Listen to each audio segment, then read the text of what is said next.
এই মাদ্রাসাকে পুনর্জীবিত করার জন্য পাগড়ি আছে, পাঞ্জাবি আছে, লম্বা নামাজ পড়ে না, এই মাদ্রাসার অবস্থা হয়েছে, এই মাদ্রাসার অবস্থা হয়েছে।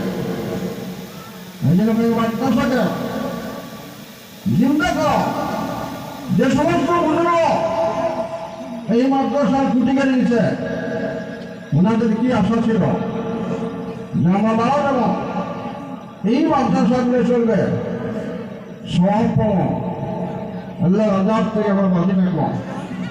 আমরা পাবলিক 1 টাকা 2 টাকা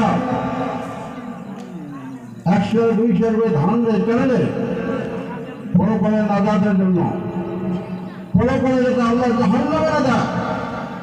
কিন্তু আজকে দেখা যায় চালা হয় মাদ্রাসা পড়া নাই, মাদ্রাসার ছাত্র নাই।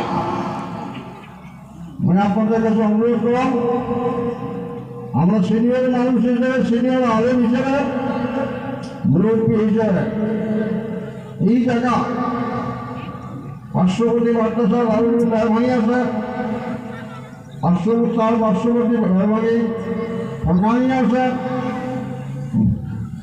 মাদ্রাসা পূর্ণ রূপ দেওয়ার জন্য ছাত্র দেন এবং ওস্তাদগুলার কেয়ার করে লক্ষ্য দেন।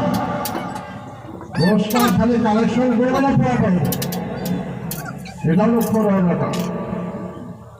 আমরা ছাত্র দেওয়ার জন্য রাজ দিয়েছি, ছাত্র দেব মাদ্রাসার পূর্ণ পর্যায়ে উন্নতি আমলগুলো দেয়। কথাটা আমাদের ভালো লাগবে, অনেকগুলো বেড়া লাগবে, নিজের নিজের আসলে মানুষ